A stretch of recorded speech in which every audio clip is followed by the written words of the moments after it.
like today, she's like, "Do you have a helmet? Like, what helmet do you want on there?" And I'm like, yeah. And so yeah, it's Rose M1. Yeah. Oh, funny. I was like, "Here you go, copy that." So I was the few things there's only three things that I was going to bring up. I love it. Is Mike sawing like your wall in half right now? Yeah, what's that sawing That's sound? fine. I just want to know what to expect. He's working on 3D printing Okay, stuff. all right, okay. Oh, the Nostromo flight recorder is going? Yes. Nice.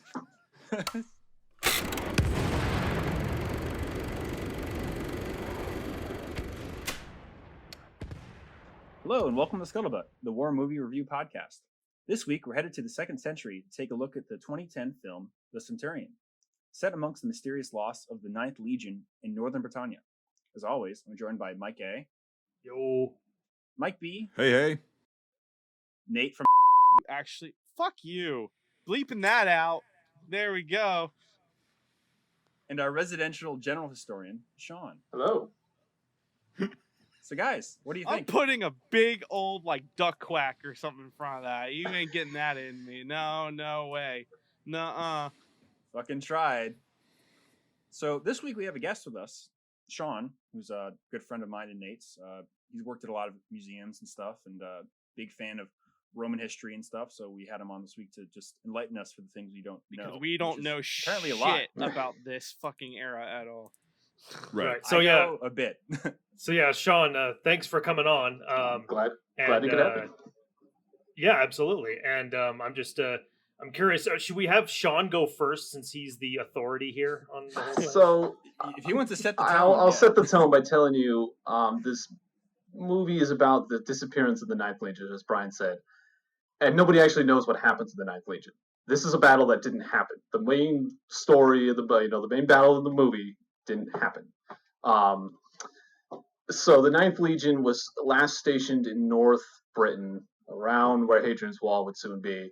And all of a sudden, in about 122, 117 AD, the reign of Hadrian, Emperor Hadrian, it just ceases, it drops off all records.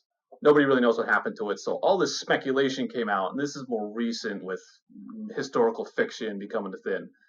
People kind of make up, well, what happened to the North Legion? Maybe it went north and was destroyed by the Picts, which is not the correct term for them that the movie uses, actually.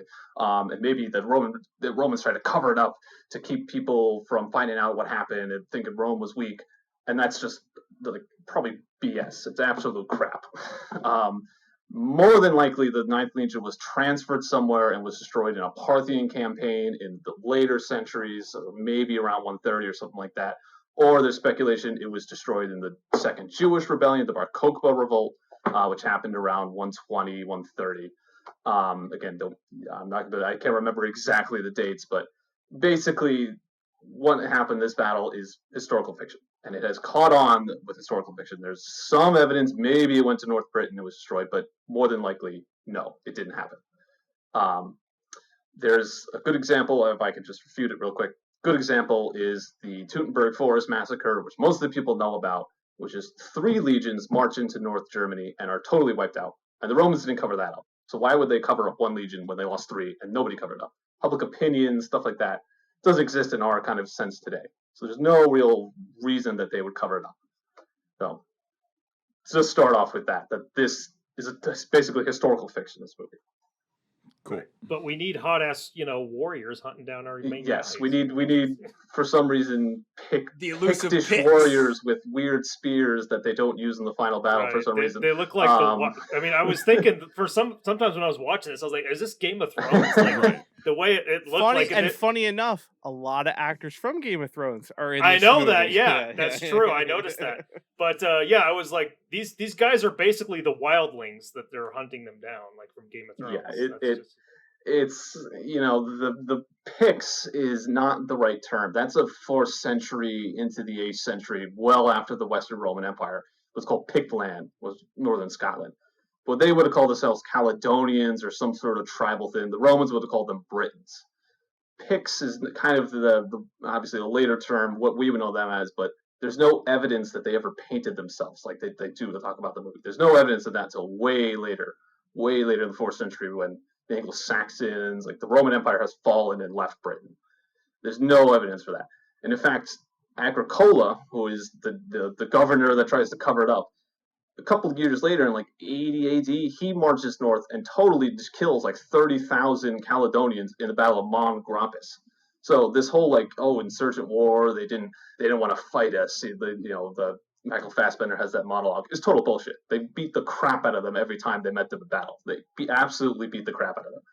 It was just speculation that with Hadrian, what do we need in North Britain? If these tribes they're going to be a little rebellious, so we don't really need them, and there's nothing there to conquer. What's the point? So they just build the wall, and Hadrian's walls actually intersects a tribal group. I can't remember their name, but it intersects their territory. So this kind of rebellious group, they cut their territory in half with the Hadrian's wall. So they split them in two, and thus they really depleted their power. So there's that going on too. So the Picts are like this mortal enemy of Rome that can. Oh, they're so dangerous. It's crap. It's absolute crap. Well, because what I hated, like the first 5 minutes of the film, they were like, and they stopped because they couldn't tame it. And I'm like, no, there's nothing there. There's nothing to take. Like the reason they didn't go into Germany because there's nothing. Like they literally had colonized the civilized world. The Germans are just going to be it's just woods and whatever. The Rhine River's a good border. There we go. Like it's with the Teutoburg Forest. It's known that afterwards, a general who's called Germanicus eventually, who is the father of the Emperor Caligula. He takes his son on campaign. That's where Caligula gets his name for. He's the third emperor of Rome. He has, because he wore the Roman boots, Caliga, called Caligula, little boots. It's an affectionate nickname. He defeats Arminius, the guy that massacres the 3 legions of the Teutoburg Forest. He massacres the guy. He kills him. So it's a big fact. Like, Rome may lose the battle, but they will win the war. The Roman army, for much of the time, wins the war at the end of the day. The Romans come out on top. They may lose a battle, but they win. Hannibal is a good example of that. The Second Punic War. They lose the Battle of Cannae, 70,000 people die, Romans die, but they win the war. The same thing with like Boudicca's revolt in Britain and stuff like that. The Romans may get beat up, but they will win in the end, and that's a lot of the movie's just crap. it's the point of what I'm getting at. It felt like it. It felt like it. I mean, it's a pretty run-of-the-mill action movie. Not much to say about it. I just looked up the film on Wikipedia, and it says on the poster, "Fight or die." I mean, such a forgettable tagline for a movie. It's like, what the fuck? Yeah, I don't know, man. This one it was just kind of like as a phrase that I love, in one ear and out the other. It was fun. It was a fun ride. It was like an amusement park ride. It was fun, but but I don't know. It was so like predictable and run of the mill that it gets to. They have the big battle scene that I can kind of get into, but they have the big battle scene, and then it's just like a Roger McCormick movie. Like it's 8 guys running around in the woods. Like great. Right. Well, and to go off of that, right? So I'll just go from like the realistic standpoint, and I get it's entertainment, blah blah. Who gives a fuck? I do. And so if you've got 7 guys that survived this big battle, this total defeat, right? And they're sprinting across the countryside for days on end, they're going to last about 1 day and they're not going to move again. That's kind of what I was thinking when I was watching it. I'm like, these guys are like, have way too much stamina. I mispronounced that. Yes. No, it's dyslexic. It's all good. Right, yeah. But, yeah. Shut up. No, I have the same thing. I say the same shit. Right. But, the stamina, but that's what I thought. I was like, man, these guys are just like, what No. fuel are these guys running on? Well, and then after they're running by Brondo, the thirst mutilator. Right. Well, yeah, exactly. Yeah. And so it's like, so these guys have no water, they have no food, and they were just at a battle, which is going to expend a lot of energy because they're wearing all this shit, and then they're sprinting. They're not like actually walking fast like you normally would. They're sprinting across the countryside, and then they have enough energy to get into another battle. It's like, no, you're going to be so fucking literally exhausted and cramping up. Your muscles are going to be cramping. You're not going to be able to fucking move. You're not going to be able to lift a sword, which requires quite a bit of energy to stab somebody to they're death. heavy. Yes, they're heavy. Stab them. Even a fucking dagger at that point weighs like 2.5 pounds. It's like, you're not going to be able to do that and have the dexterity to do that and the mental fortitude to do that at that point because you're physically not able to move. Like your body's gonna be starting to shut down because it's like you need to take breaks. They're like, we gotta rest. No, we keep moving. It's like, okay, yeah, whatever. Jerk off the human spirit, whatever. Fuck you. Like, no, you need to rest, but then you're gonna wake up and you're gonna be fucking immobile. Yeah. In the movie's defense, very little Legionnaires were in the best shape you could possibly ever be in. Like, you literally marched 20 miles a day. You built a camp. You marched 20 miles a day. Everything was physical. But yeah, you run up and down the hills of Scotland, you're gonna be fucking tired. You're done. Like, I don't care how good a shape you're in. Like, you could be in the people that I've known in my life that were in the best shape in the world, they're still fucked after one day of like really intense, like, okay, well, we're kind of jogging. We're not really marching. We're jogging. Yeah.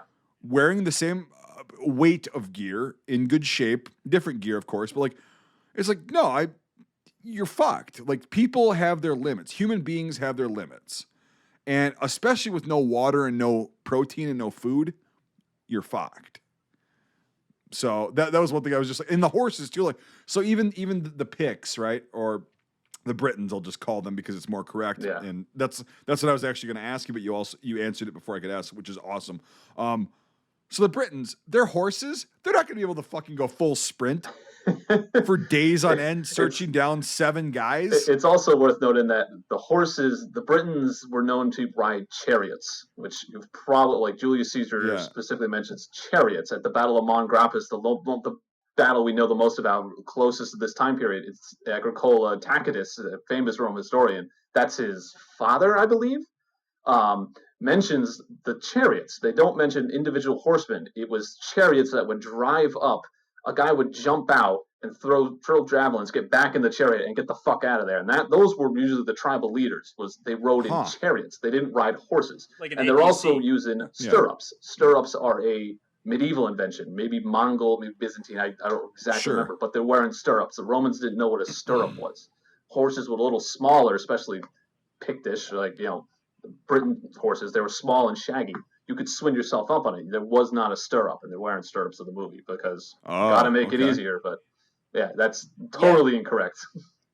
Sean fucking blue-pilled me today even with this stupid thing, and it just goes to show how you got to contextualize so much history. I was joking like, oh, you should get some Italian food, for Roman food, and he's like, the Romans didn't know what tomatoes were. Yeah. I'm like, what? Oh yeah, no. Yep. Bread and olives, bread, olives, and meat. That's it. Cereal it's food. Things that you just don't expect. Yeah, So it's like, motherfucker, like they didn't have chicken parmesan. That is a modern thing. Not everyone's from New York City, there, Brian. No. Yeah, right. We need some chicken parmesan. No alleys. I can't take Tunisia.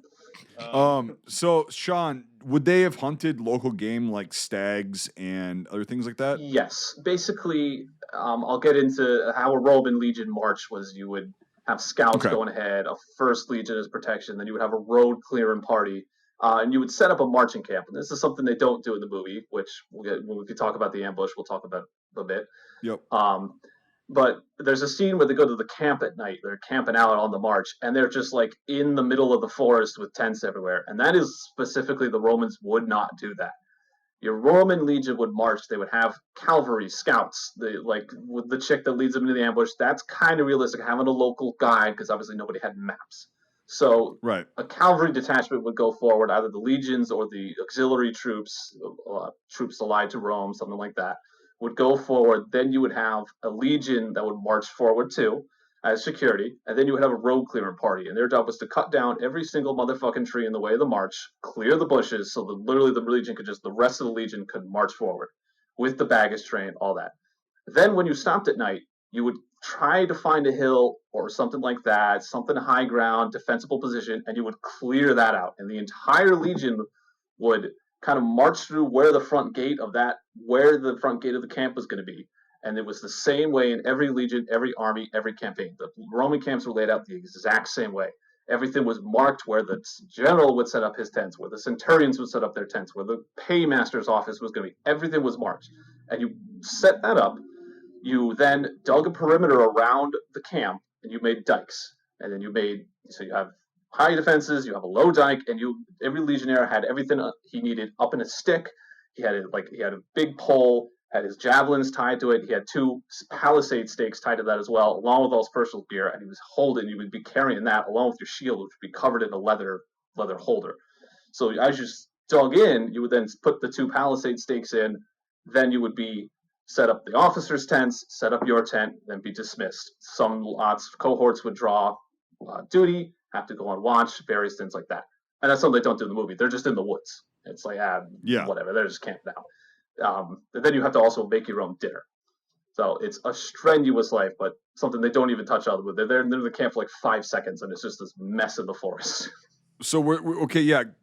So they would hunt local game, and who would do that? And that would be once you had stopped you and made the camp, then you would break away, find water source. Hopefully the camp should be near a water source, because in case the enemy comes and besieges you in the camp, got to be able to have water. They would go out, they would hunt local game, anything like that. If you're a town, maybe try to buy something, usually not if you're on campaign, or you just pillage it, one of the two. Yeah. Foraging parties would go out, something like that. So yes, they would hunt game. Cool. Well, I mean, and this is, I like I say, I'm very much a novice when it comes to this type of history, but I've watched videos where guys like you, Sean, like break down, ancient warfare and movies and stuff like that. And the one thing that I always hear is, the ditch in a palisade is like the number one type of fortification. Anything to slow your enemy down and make him drop his shield or lower his guard, and he has to worry about the terrain. He's not looking at you anymore. He's not looking at the spear or arrow that's about to come at him. Now he's got to pay attention to his footing. That's gold. So every Roman camp had something like that. You were never just out on the plain that you could be ambushed. Every Roman camp would be fortified. Yeah. See, I mean, this is shit that the reason why we do these podcasts and stuff like that, because we're filmmakers and history guys, and this is stuff that we want to see in movies, that, absolutely. So I'm glad that we touched on this. One thing that I'm curious about, and this plays into, another movie trope when it comes to a lot of this stuff, when they're ambushed going through the woods and they get like these, I don't know what they are. They're like the boulders that are flaming, and it's like now movies love, when it comes to ancient warfare, they love to just throw fire in all the time. Yes, I don't know which other movie has these like flaming balls of pitch. There's other Roman movies I've seen that. Centurion, not Centurion. This is what we're talking about. Gladiator. The opening scene of Gladiator has the Romans launching fire and stuff like that. Yes, that's isn't it King Arthur as well? Don't they do that? You probably don't want to see King Arthur. Okay, hold on. Before you attack me personally, okay? The King Arthur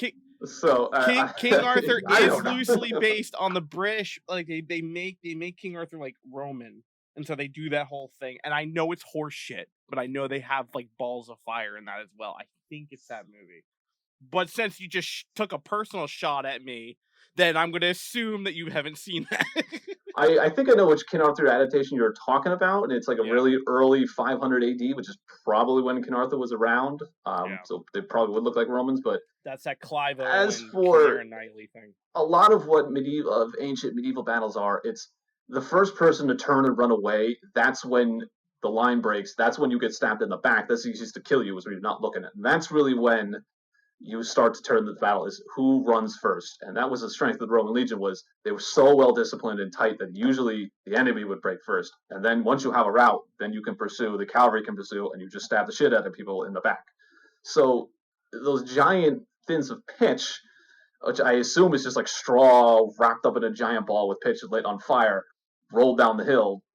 Cool idea. I've never ever read about something like that before. Like that, something like that would probably get mentioned by a Roman author, or any, if you talked to Survivor or something happened, that would probably be mentioned. I've never heard of it mentioned. And if you think about it, there's a lot that can fucking go wrong with a giant flaming ball of straw. Like it could just not roll anywhere, or it could hit a tree and that's it. Like, and you could light the fucking grass on fire that you're standing on. Like there's a lot that can go wrong, and that seems like a Hollywood thing. But the concept is to break through the Roman line, get them to panic and separate and cause fear. That's the goal. But I've never heard of something like giant balls of straw being rolled down. Giant flaming meatballs. Yeah, I can't attest to the historical accuracy of that, because I don't think it is. You should have done that in Afghanistan. The Taliban would have been running for days. Yeah, and it's like, here's the thing. Like when I see those kind of things in these old movies, it's like, what do they have, like cranes carrying those things? Like, right. And it's like, I mean, like picked Union local 1088, man. Fucking we roll the straw. It can only be used in one scenario. Which it's literally good for an ambush. To quote Brian with the flaming pigs is a story that came, I think, from the Second Punic War. For elephants, right? Well, I honestly think it would be very historically accurate because Jerry Lee Lewis wrote a song about that in the 50s. So it's like, I think it's accurate. If Jerry Lee Lewis wrote a song about it, it's got to be great. It has to be. Yeah, it's got to be good. If they had them, they would have used them. Yeah, essentially the Romans had to defeat Hannibal's war elephants, or this may be the first, but they essentially figured, we'll cover pigs with resin and we'll light the pigs on fire. The pigs got so scared because they were on fire, they ran towards the elephants, panicked the elephants, and made the elephants run over their own troops. So they literally lit pigs on fire. It's highly effective. Who would have guessed that elephants would be afraid of pigs flaming, on fire, screaming pig running at you. At least it would have smelled good. Yeah, at least it would have smelled good. Smelled great. One farmer with too many pigs and way too much time and resin. Sounds like comedy gold. So I have actually a question of that ambush. Other than the kind of answered half my question, which they would have put scouts out forward. So yes, the scouts would not have been 5 feet in front of the general with fog surrounded them. And there would have been more than 4 of them. But and also like one solid tiny tree does not block a path. Well, this Roman legion that is literally known for its engineering powers and would it just stop? Right. So that was the first thing that you answered it with like all the logistics stuff, and then the second part would in that formation that they're in prior to the Great Balls of Fire, to quote the song, would they have done a formation like that, or wouldn't they be called like exactly like? And forgive me, this is my brain, like the turtle formation. Testudo is what you're thinking of. Testudo, thank you. So Testudo is like is a fan favorite, but it's really used for projectiles. If you were getting like rains of arrow would come down upon you because it's supposed to protect from the front and the top. If you were storming a wall to kind of go out with the pickaxes or get up ladders, you would use that formation because it stops some shit from coming on top of you. Really, they just form a shield wall in a circle. Is that for anti-personnel formation, or is that it's just because they don't know which side they're coming from, so they kind of form a circle. Now there is evidence they could have done something like that. It's a pretty simple formation. It's just a fucking circle. If you don't know what side you're getting attacked over, you get attacked from all sides, you can form that. But legionaries, they usually would fight in a square, in a shield wall formation, basically like that. So it's accurate, but it's also like they're for some reason like one man deep. Like Roman legions ran like 8, a cohort 8. A century is the word I'm looking for. A century that would have been run by a centurion would have been about 8 people deep. There's about 80 men in a formation, so it would have about 10 in front, 8 behind.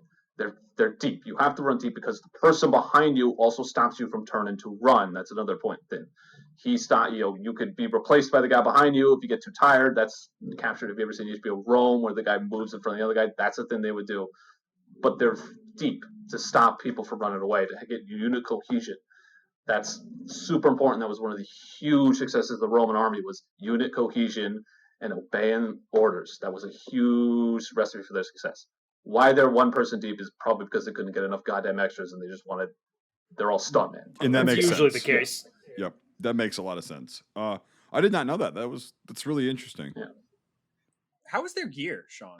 It's okay. It's okay. The 9th Hispania is thought to have... That's what I would say when it's dog shit. That's what I would say when it's dog shit. The Lorica Segmata is what they would have been using around this time, around the high point of the empire. It would have been that. The helmets are the corrected late mid imperial type.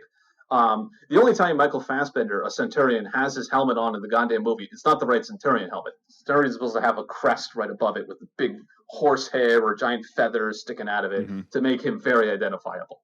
Centurions would usually have greaves on the legs and the arms. And that's another thing, is that all the Roman legionnaires, for some goddamn reason, have like these arm greaves with just like a rabbit pelt thrown around their arm, and I don't know what the hell that's supposed to be, like to show them that it's cold.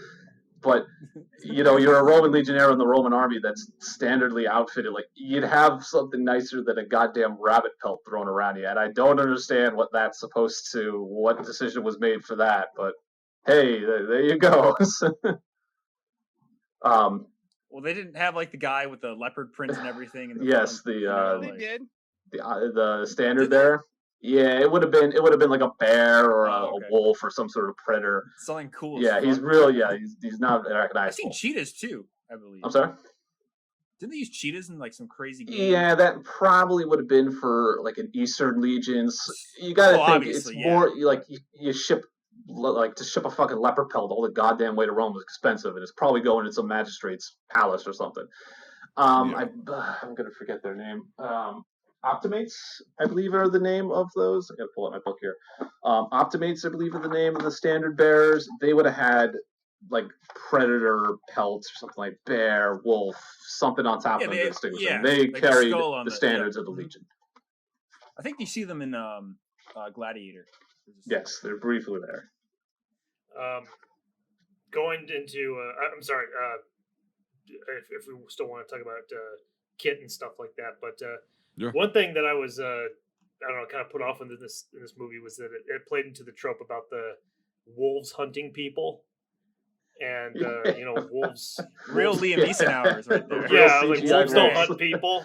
The gray. Yeah. Right. I'm just like, it's just he looks up and there's a wolf like sitting there staring at him. It's like, where's the rest of the pack? And it's just like you immediately know that it's coming to kill you now too. It's just not right. It's not a grizzly bear, dude. Like, come on. I see that in movies. It's like wolves.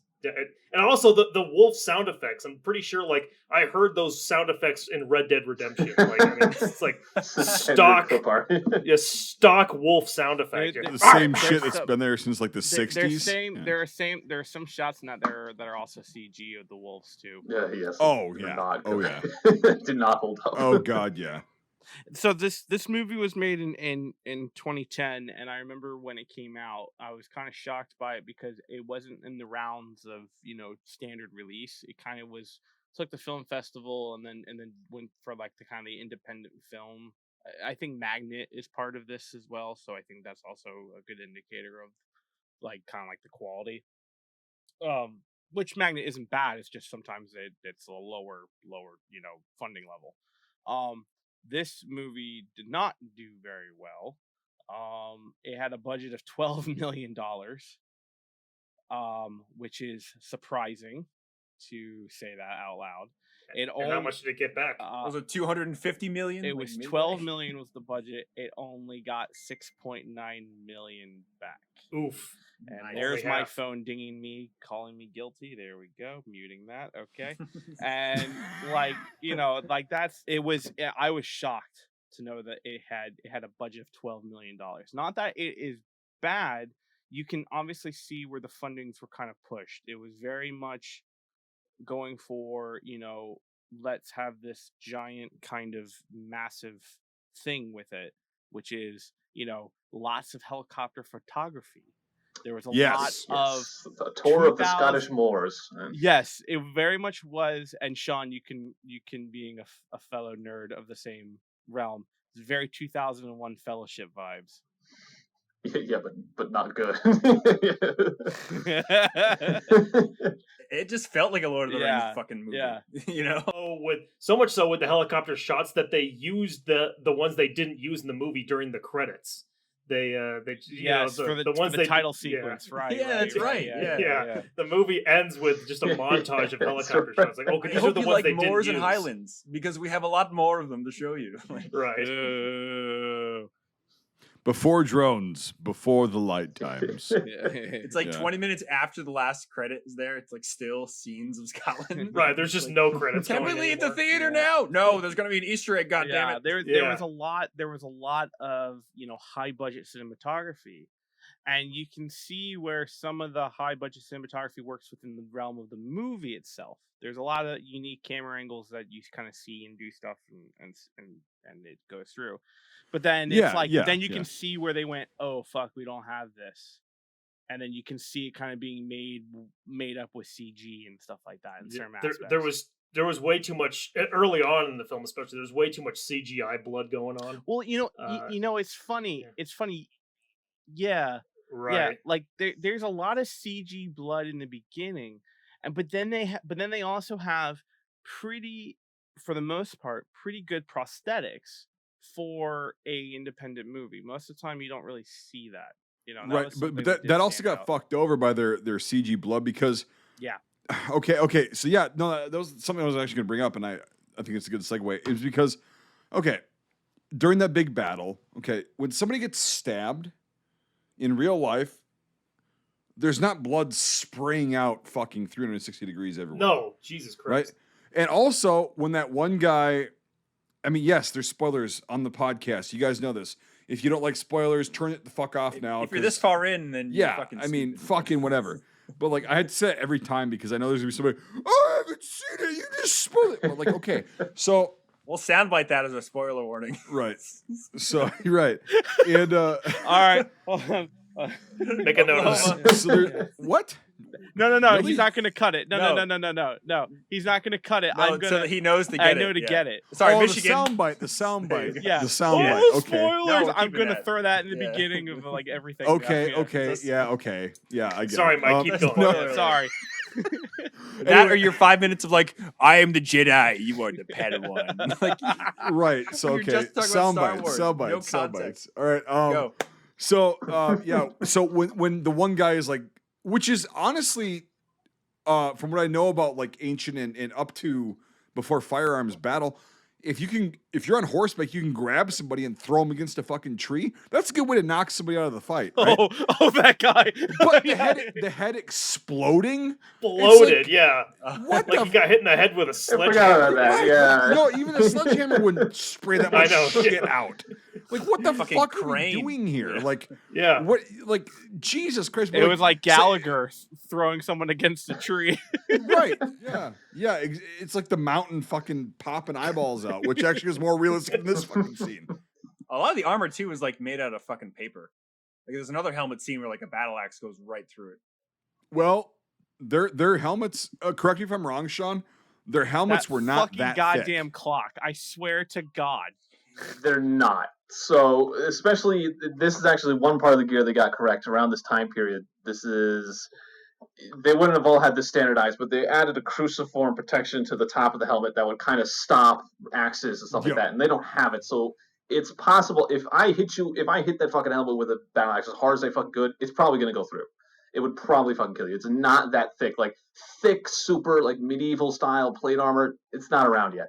Its metallurgy is still in its early stages. It's iron. It's fucking hard, but it's not gonna. If you hit it full fucking force with something, it'll probably go. Would they have had steel at this point? Did they figure that out yet? In the 2nd century. 2nd century steel. I believe it's all iron.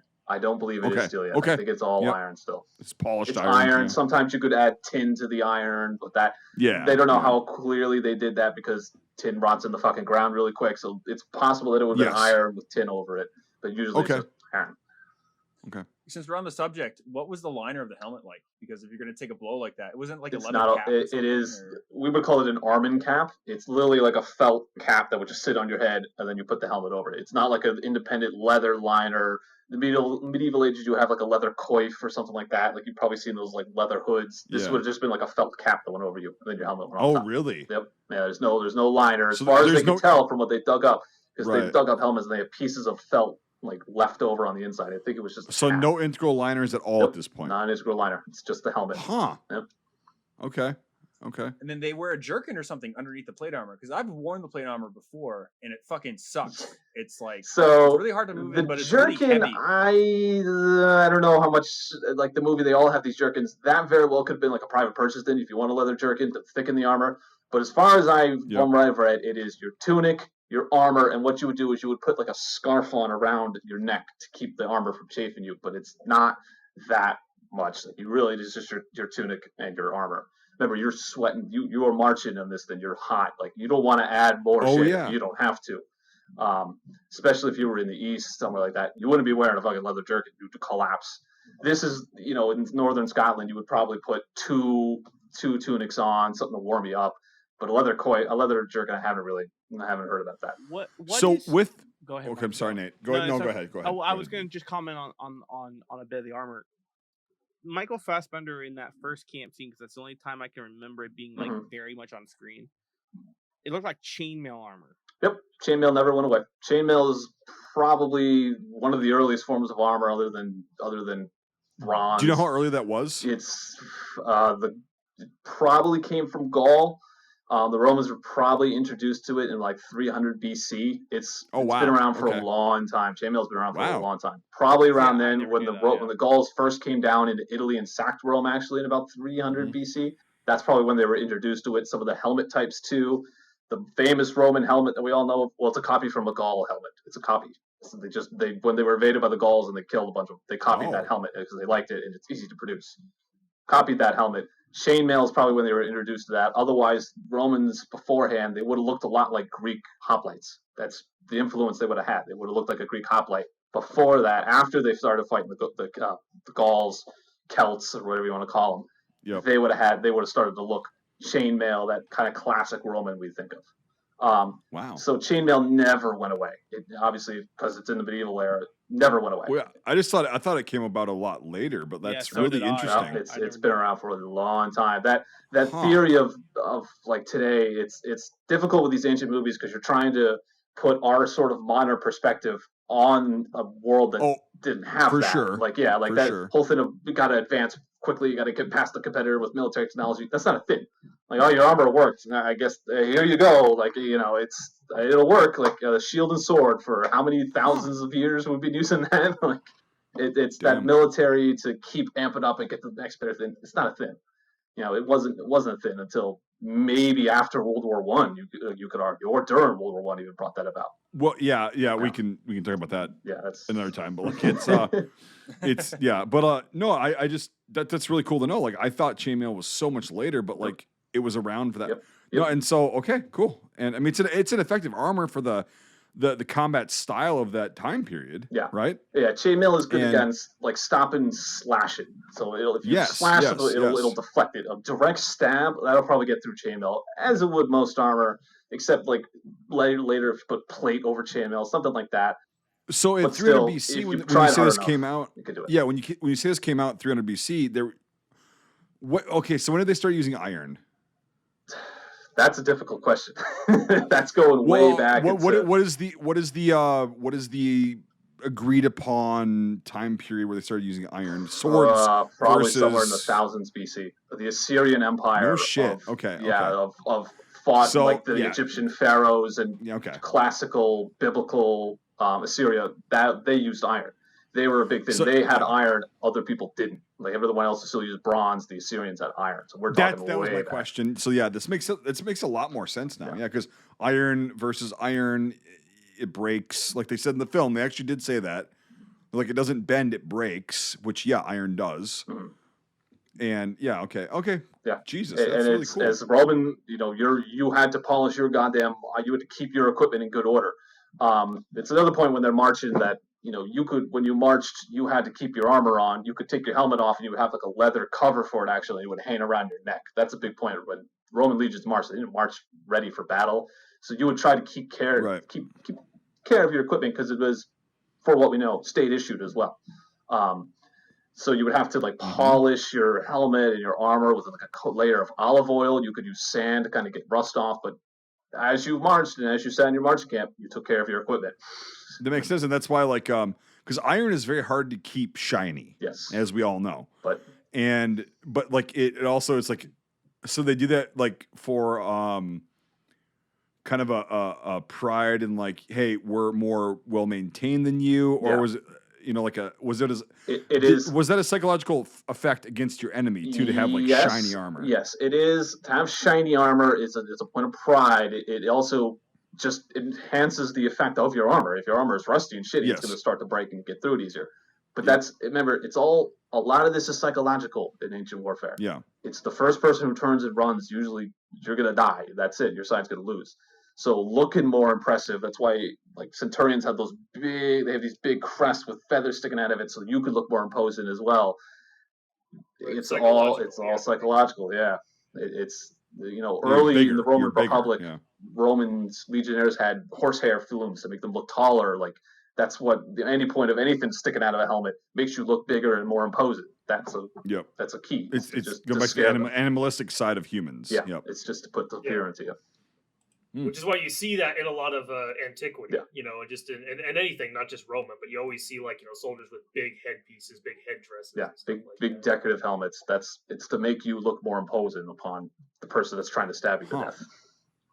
Now, something with the film I wanted to bring up is that he speaks, Gaelic, I don't know, whatever the language is. It is Scottish Gaels is the language they actually. I looked it up because I was curious. It's Scottish Gaels, which is probably the closest language that they would have spoken, roughly.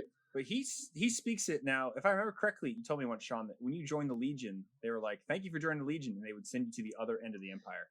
So, like, if you were from Palestine, you would end up in Britain, and if you were in Britain, you'd end up in difficult to say. Legions were recruited together at once. That's what the evidence we have. So, like, this legion is the 9th Hispania Legion. They were recruited in Spain. Their symbol would have been the bull, not the lightning bulls and winds they have there. It would have been the bull.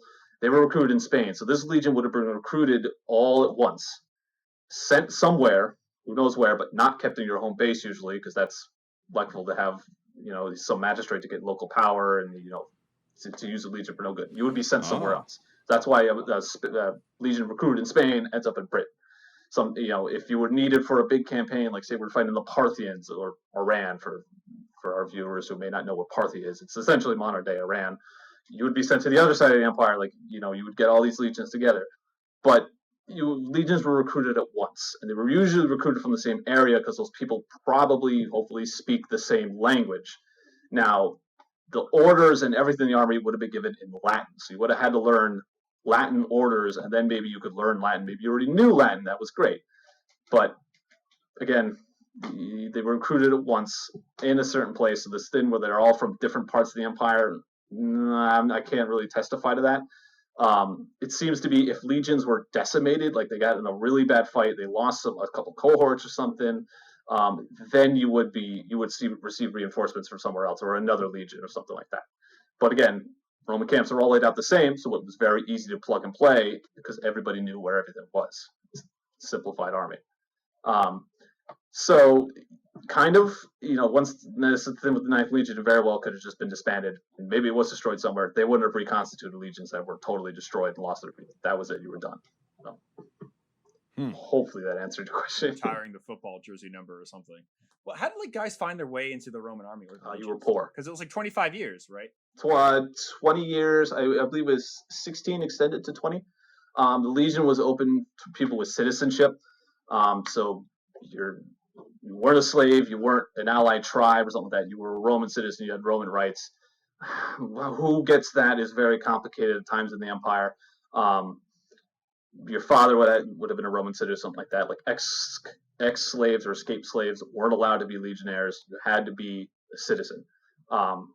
So the Roman army consisted of many parts, but the Centurions and the legionnaires, they would have been Roman citizens. They would have been the heavy infantry of the army. Interesting. And they had to buy their own uniforms and stuff, everything, right? Or we believe it's standard. It should be standardized. It was early on you had to provide for it. Around in the early Republic, you had to pay for it, and that was where you get things like a equatorial class, like people who could afford horses or the cavalry. If you could afford a horse, because you were the richer, so you were in the cavalry. The poor were usually in the front line or slight skirmishers, because they could afford light equipment. And then, as you hopefully earn more money through plunder or whatever, you would worked on the ranks of how long you were in the army, what line you were in. That's a bit complicated, but Marius, there's a consul called Marius. He institutes this reforms where the state will pay for your equipment.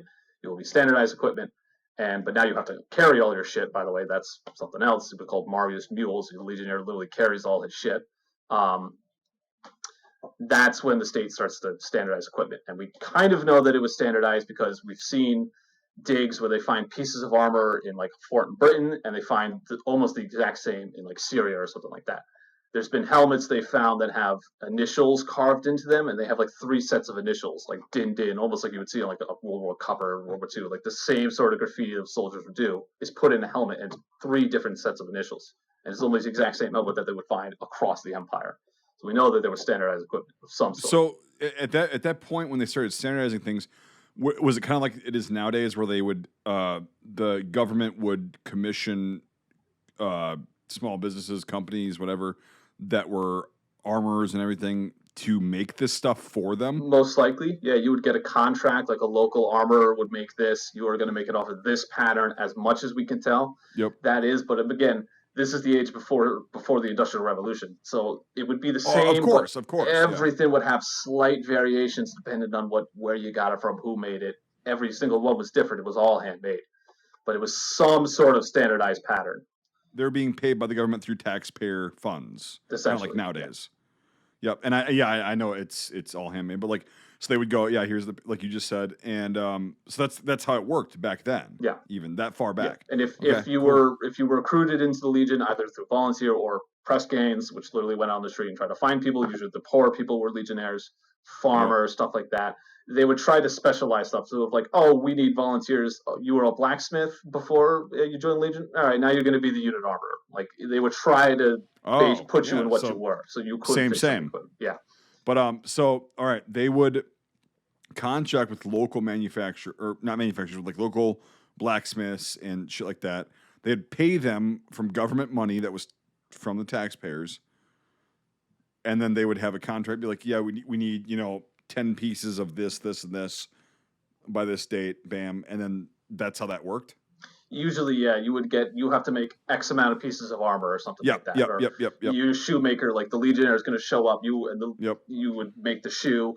So later on, the Roman Republic, later on in the Empire, it would change where you would have to pay for your footwear was the big thing. Like you would have to pay for your own footwear, but they increased your money to be able to pay for it. Yeah, you were earning more, but you had to spend that extra. Yeah, it's a clothing allowance that they give. Even in modern day, they give a clothing allowance. Same thing. Roman Empire, the same thing. Yep. So Brian, I was just going to ask that too. I know you were going to ask that. So the footwear, what were they wearing at this point? So this would have been the version of the famous caliga. It would have probably been closed toe, though. It would have looked more like a modern boot. Obviously, all handmade from the unit footmaker or cobbler is the word I'm looking for there. It would have been obviously hobnails on the bottom. That was a standard of the Roman Empire. They even standardized Augustus, the famous, first emperor of Rome, standardized how many hobnails you needed in a military boot, what sort of pattern needed to go into it. Hobnails. So it would have been a closed toe. If they're in the northern environment, you would have had probably a closed toe boot, some sort, and you would have had foot wraps or socks and some sort of what we would call putties around your leg too in the cold areas. Trousers. It's difficult to say when trousers started to get in. It's a German influence, really. You would have had a longer or thicker wool tunic, and probably putties going up around your legs to keep you warm.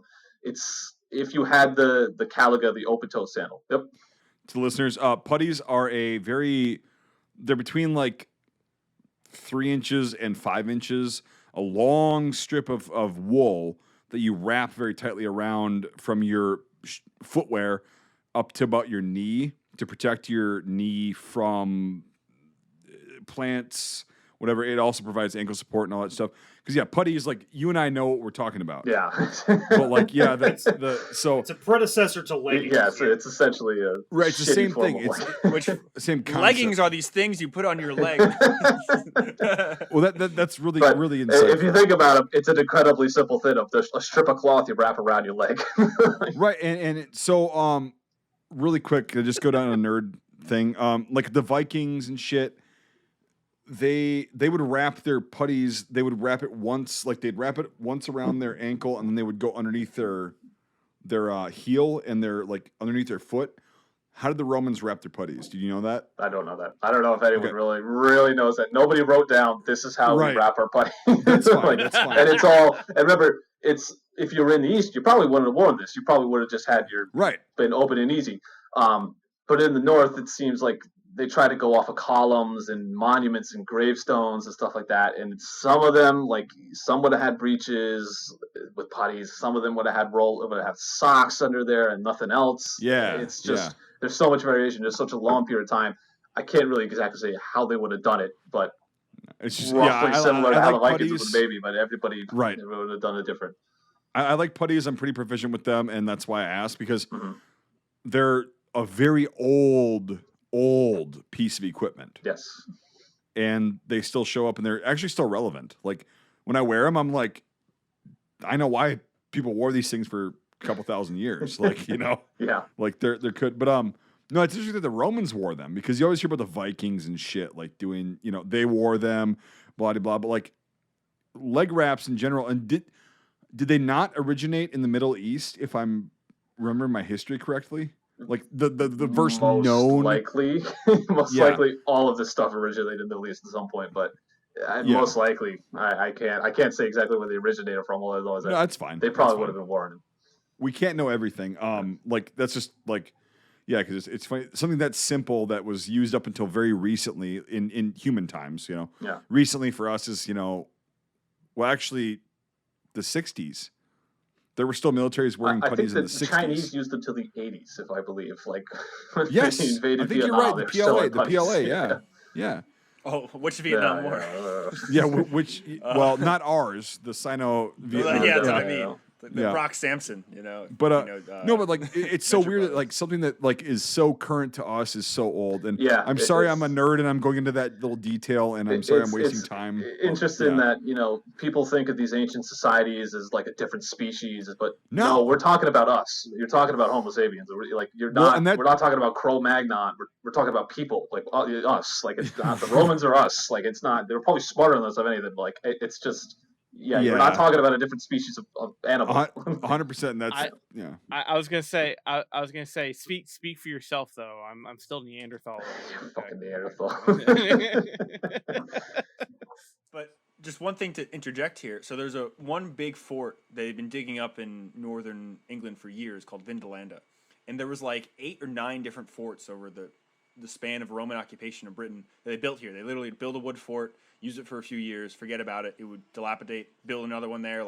And eventually when they built Hadrian's Wall, it was the main gate on Hadrian's Wall. It was in the middle of the wall. So they do like a lot of excavations and stuff up there. And the Romans used to send letters on wooden tablets. Mm-hmm. And they found tons of these tablets up at this dig site because the soil is perfect. It's anaerobic, I believe is the correct term, where it's like not a lot of bacteria in it. They don't eat it up. So they've been able to take hundreds of these tablets and translate them and see what the soldiers were saying. And it's some fascinating history. I believe there's somewhere there like, please send me underwear. Like, a lot of them are, like, one guy was like, send me my fishing equipment. Like, he was the commander of the area and he wanted it. But the funniest thing is that 90% of them are like, I fucking hate this place. Get me out of here. It was like, this is the shittiest part of the empire. Roman Britain was not a profitable posting. Yeah. Yeah, it was the asshole of the world. Yep. They kind of touched about that on the movie, but it's hysterical. Right. It's the common thread. It rains too much. The people eat shit. Even the Romans would talk about, like, the people that lived here are strange. They die in bog bodies. Like, the Celts were very strange. Yes, they were strange and intimidating to the Romans, but yeah, they did conquer them. Stonehenge. Very that like that kind of like brings me into my segue that I was bringing up earlier, and like I think this is a good one. Is like people think that we're so different from people 2,000 years ago or almost 2,000 years ago. What I saw is like, I don't know if it was the intent of the writer, director, the producers, and whatever, but like you can draw about 90% of parallels to like Vietnam, Iraq, Afghanistan through this campaign from an empire that existed before that. Like when they're saying, I've been up here for this long, I don't know why I'm here, but I'm here and I don't understand it, blah, blah, blah, but I'm fighting. And then they start creating more enemies by doing their thing. They go through villages and whatever, and they kill the kid. It's very cinematic. It's very Hollywood in this film, but like the kid dies and it's like, well, now you've just pissed off every local. You've got people that are working with you that you don't know if you can trust, but you kind of do. But like most of the Romans are like, yeah, I don't know why I'm here. I'm just going to do it. I'm just following orders, and I'm a soldier. You were stationed there. You were literally taken from your home and stationed there. It's correct. And that's the thing is like the parallels that I'm drawing, or I drew from this film. It's like, well, dude, that's guys that were in fucking Vietnam, Iraq, and Afghanistan, Korea. Like, you don't know why you're there, but that was 2,000 years ago. And it's the same exact concept. You get guys, and when they were bitching about this guy's this guy's just a wild card. He doesn't know what he's doing. He's going to get all killed, blah, blah, blah. It's like, well, yeah, that's the same kind of human shit that exists nowadays. Yeah, it has a bad general that tricks everybody in. Yep. Right. And so like that's a big theme I got out of it, whether it was intentional or not, was, yeah, these guys existed 2,000 years ago, but like we're the same. Like we're literally the same. We have different equipment. That's about it. We have different technology. Yeah, we're the same people doing the same mistakes, the same shit. Yeah, the same shit. We never seem to learn. The only difference is how smug we are. And every Yeah. generation thinks that we're the best generation and that we shit on everybody else. Yeah. Just how it goes. So I people are people. I did like that about the film. That again, intentional, unintentional. I'm repeating myself. I'm a broken record, but like that was a really cool thing to like draw a direct parallel to the way we are nowadays, 2,000 years later, and the like you were saying, Brian, like these guys wrote home on wooden tablets. Okay. Technology has changed. Right now we can instant message or email or, sometimes letters. In Vietnam it was letters, but like it's still the same thing. Like, hey, it sucks here. I don't want to fucking be here. But hey, can you send me some socks? Can you send me this? Like it's the same shit. I'll bring up some of the tablets and see what I can find. But there's some amazing. Yeah, but I mean it's the same shit. Yeah. Like people are people. Like people had the same conversations they do now, and so that's kind of why I like this film a bit in that respect, is because whatever I know that there's so much inaccuracies, and like we'll talk about the medical shit too if you want to in a second, like the wounds and everything. Jesus fucking Christ! No festering or anything. Are you talking about the axes that go through armor like butter? No. I'm talking about actual wounds. No, I know. Seriously, armor at that point, like I asked Sean, is like it's pretty thin, and if you get enough force behind a fucking axe, it's gonna go through other metal. Yeah, it's gonna hit you. It probably wouldn't just.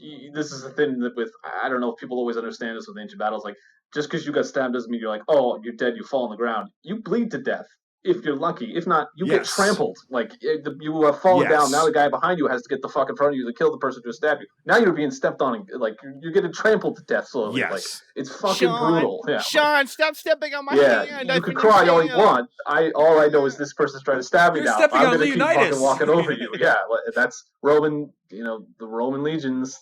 They were trained to just keep moving forward and like keep in formation. Well, that's what they were. So if you died and you fell, you will probably get trampled on by your friends. Yep. So don't fall. If you're lucky, he dragged you to the back. They tried to pull you back.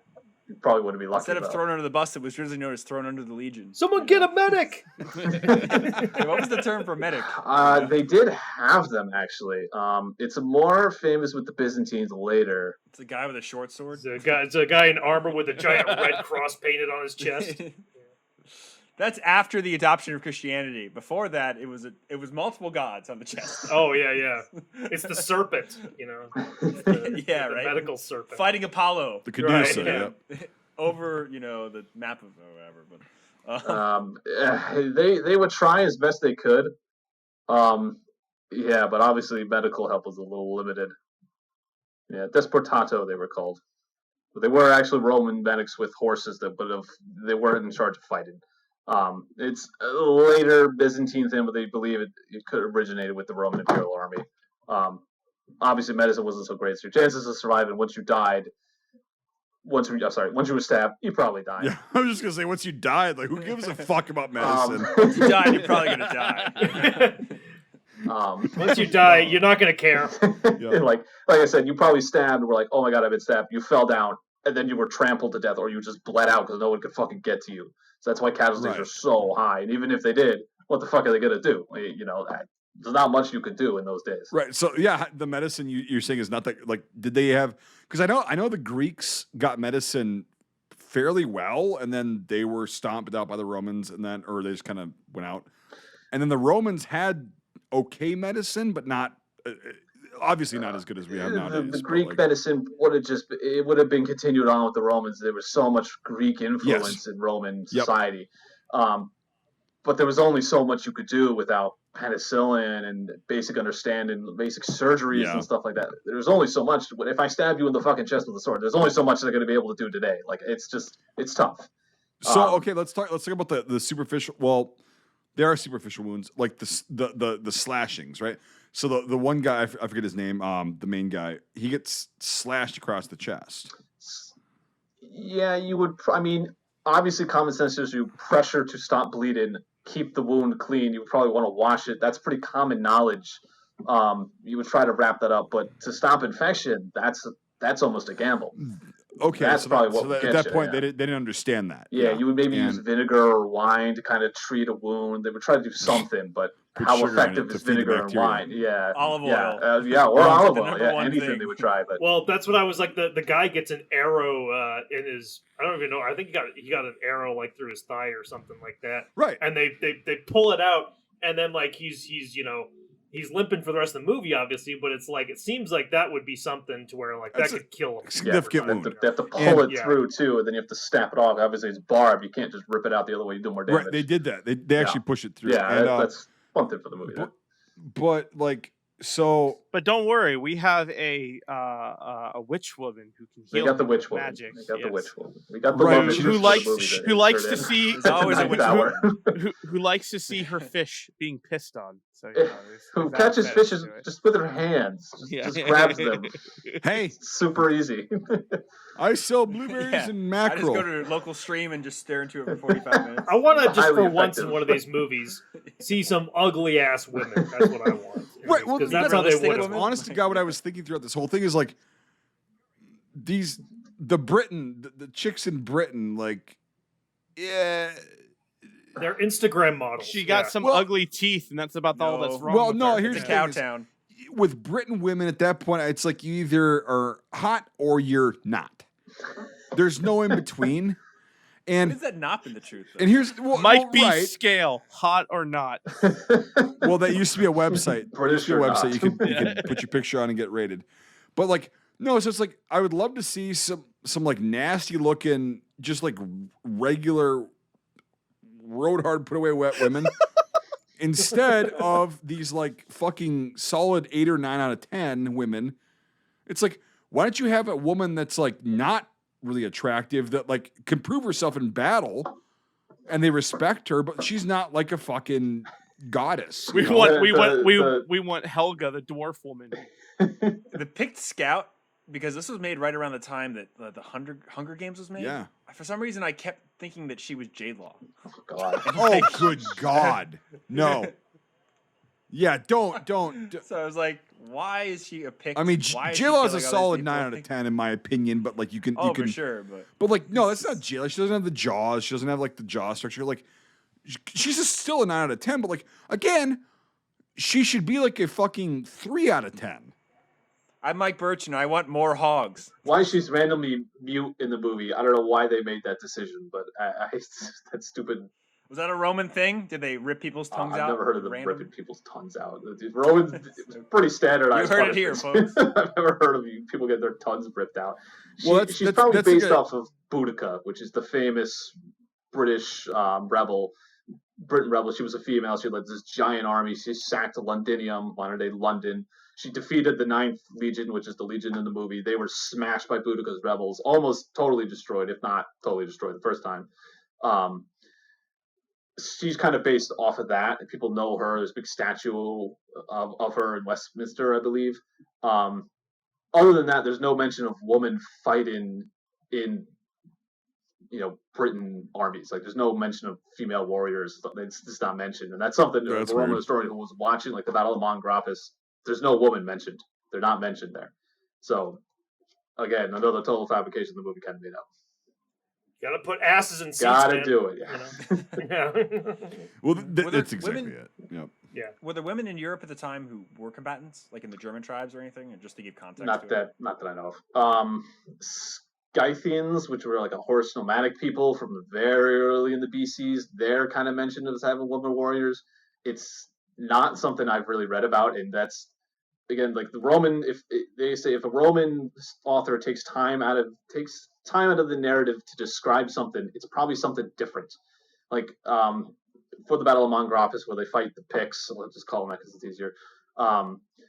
He describes they have these weird curved swords, and when they were dug one up, so they don't know what the hell he's really talking about. But he doesn't mention that they're painted. Mentions that they wear no armor, they just have pants, or they're bare chested, or they have a shirt. But he doesn't mention women. So he went through all the time to describe what they look like, describe their chariots, describe how they fight. Why wouldn't he mention that they were women as well? That would have been something that they got brought up, and he doesn't. So guess what? Probably wasn't a thing. Yeah, they're gonna record. And did they bring that up with the what's important? With the Germans? I mean, like what Brian had mentioned before. Is there any... which German tribe? Because I've never heard. It's usually they would, for context. As you were these German tribes invaded Rome, you would have brought your family with them. You were nomadic now. Your family would have been in the cart in the back as you kind of rolled through. If you were trying to really establish yourself in the Roman Empire, as they did later on, the whole tribe, everybody, men, women, and children, they were all rolling through with you. Well, that was the thing, like in Boudica's. Yes, Boudica, the Iceni people. The legions went into. Yeah, the basically how that revolt ended was Rome again was badly mauled at the Battle of Candelanium. I'm definitely mispronouncing that, but that's where the Ninth Legion was. They speculate almost destroyed by the Iceni people. Boudica's revolt, but then the Romans come back with another legion, the 14th. And basically, the 14th backs itself up into a forest. So the Iceni people think, oh, we've got them trapped. There's 20,000 of us, and there's one legion, which is probably about 7,000 men. So they they put their wagons in the back, and all the men, Boudica, are up front, ready to fight, and the women and children in the back. And the Romans totally smash them. They basically take the charge, kill the shit out of them, just keep marching forward. And eventually, the people, the Iceni men are trying to run away, and they're stopped because they can't get over the wagons. So then they just continue to march forward and kill them. And it ended horribly for them. Boudica took poison and died. That's, again, Rome may lose the battle, but they will win the war. That's the theme throughout their history. You can't defeat the empire. You cannot. It didn't go out with a bang like some tribe came and sacked Rome, and that was the end. It went out with a whimper. It just slowly fell apart. Yeah. In one sentence, tell us why the Roman Empire, There's a million and one reasons. Because normally what we do, it was the sex stuff. Yeah, it was the moral degeneracy. Actually, it was Christianity. It's all even though the Eastern Empire lasted for another 1,000 years off Christianity. It was that. That's a real theory, by the way. It's all that. It's all that sex in that HBO show. That was it. Yeah, ruined the empire. Real quick, I just kind of wanted to chime in on that. Normally we do IMDMFB. I have to say that slowly, although my dyslexia kicks in and I say IMFDB. It's not going to happen this time, bud. No, I know that. There's no IMSDB. There is no F. So we happened to be before the invention. Yeah. So I kind of wanted to run by Sean, and I know it kind of maybe touched about it a bit. How are the weapons in the whole entire film as a whole? The swords actually would have looked a lot like this. This is a Hispania Gladius, it's called. This was the later style Imperial one. It's just a straight stabbing sword. It can't be used for slashing. It would have been razor thick. It would have been razor sharp. Simple handle, wooden, easily replaceable. Scabbard would have been in leather and bronze. You could have done a little decorations. You guys probably won't be able to see it, but you could have had some decoration there depending on how much money you wanted to spend off your legionnaire pay, or if you're a Centurion, it would have been highly decorated. The big thing is the spears that they use in the ambush, and the Roman legions are famous for having pilum, throwing javelin, a heavy throwing javelin, and for some reason they have like just simple spears, and that's something like an auxiliary troop would have carried, some sort of not a heavy infantry legionnaire would have carried. They would have carried the pilum, which is long, thick shaft, like the throwing part, the wooden part, very. You speak my language. Oh yeah. Very small, thin shaft with a sort of pyramid head on the top. Oh yeah. It is they had the big thick. Yeah, Jesus, it's going to get a little worse. Actually, you just have to bear with me because I'm talking about a pole, essentially. Yes. Big triangle. The big triangle stabbing part was attached to the thin iron part. So when you threw this thing, you would wait until they got close, because your barbarian has a sword and a shield. He's going to run at you. You're going to throw this pilum at him, and You're going to wait till it gets about 20 feet away from you, and it's going to impact. Now, the head of it is so heavy, if it hits your shield, it'll penetrate right through your shield. Yeah. Now, if you're lucky, you have it off to the side, and it goes through the side of your shield. Now you have this literally like 4 foot pole sticking out of the shield. If you're gonna run, it's gonna go into the ground. It's so heavy, and it's gonna bend. So what the pilum does when it hits, if it hits your shield, it's gonna stick in. But if you hit the ground with it, because it's so heavy, it'll bend. Now you can't take it out and you can't throw it back. If it hits the ground, it misses, it bends, can't throw it back. If it hits you, it'll fucking rip right through you. Anything you're wearing, it'll go right through. It's heavy. And that was the thing. Right as the charge, the Roman legions, they were supposed to take the charge. So as your enemy came barreling in, this big barbarian horde of Britons, all of a sudden this huge volley fire would come from the legions and would decimate your front row. If you're lucky, it just hit your shield, you could throw your shield away because now it's too heavy, you can't take the thing out. But every legionnaire carried 2. And remember, you're 8 ranks deep. So as you threw away the one, like, oh, thank God I survived that, the next one comes in, and then that nails you. And then maybe the second rank throws theirs, or the third rank can throw theirs as you get closer and closer. That's raining down on you as you're trying to move it. And they don't have that in the movie. They just have like simple little spears that they sit there and wait. That's like a huge part of the Roman legion. That's more like Greek. Like a Greek, just a spear. I mean, a spear is a simple weapon that's been around for God knows how long. But Roman auxiliary or allied troops that weren't citizens, they would have had those. They would have been on the flanks. They would have been lighter infantry. They would have fend off cavalry or something like that. The Roman heavy legionnaire would have had a pilum. Now they could be ordered not to throw them and try to use them as a spear, but it's a throwing weapon. Yeah, I just looked it up on Google Images. Yeah, these things are huge. Yeah. They're like as tall as like 2 guys. There's a big the Smithsonian Channel did a demonstration with it, and it literally will rip through a shield and it'll rip into you. Also, the shields are probably painted wrong. Yeah. There's probably a ton of videos on YouTube of an English guy. There's always an English guy with Roman videos. Yeah. And he was like, now we're going to throw a pilum into a When did he turn Austrian? So, or Australian, sorry, wrong one. About, mid-sentence. Crikey! We're going to be in the Scottish moors. Fighting around the look, it's a stingray!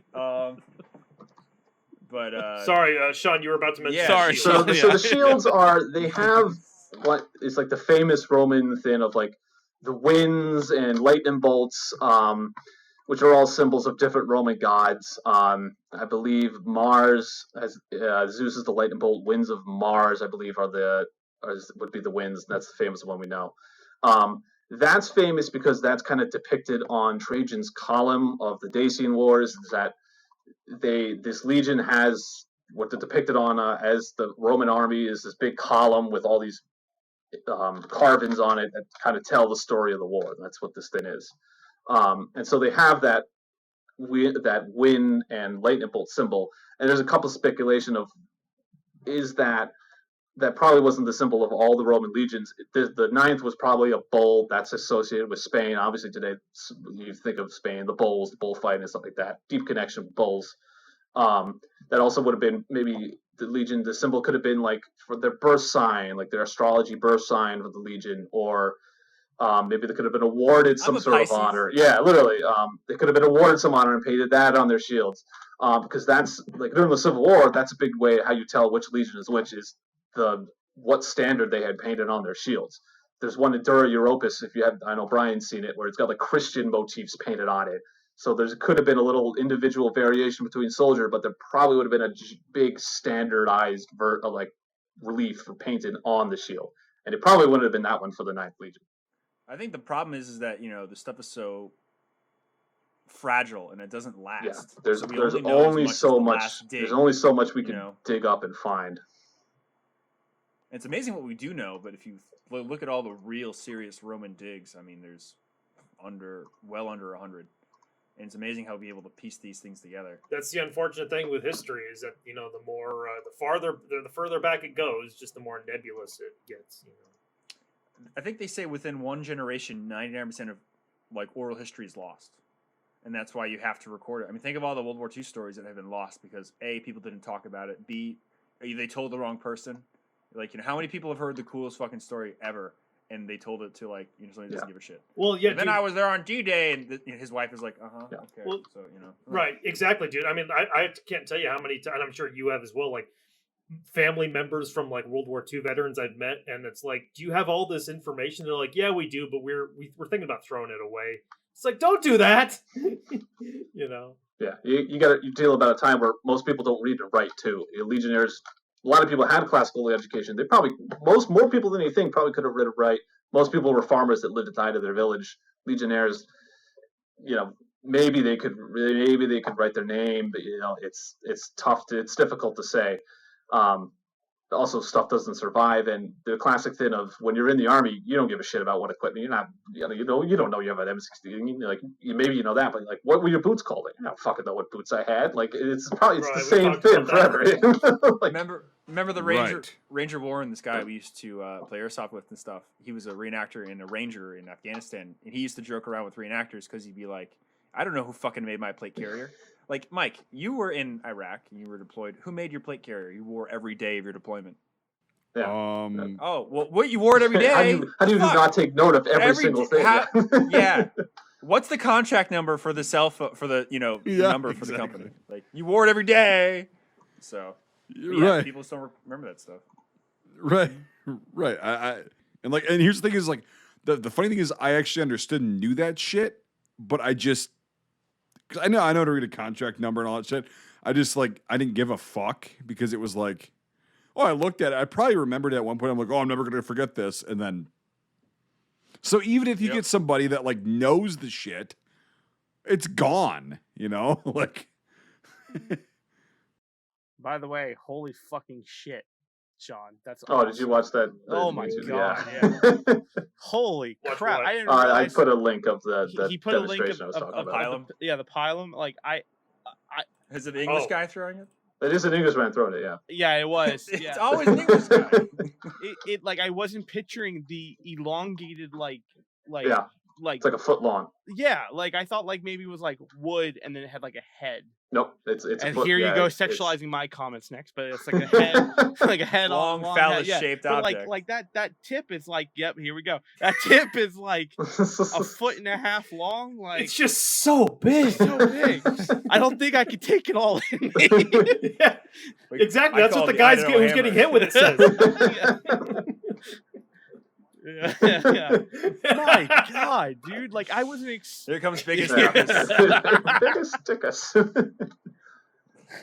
What was the fucking like Roman semi-automatic like thrower, arrow thrower? Oh, the Scorpion is probably what you're thinking of. Yeah, that's probably the Scorpion. Yeah. What's the Latin or no? name? Yeah, the bolt shooter thing. Yeah, ballista.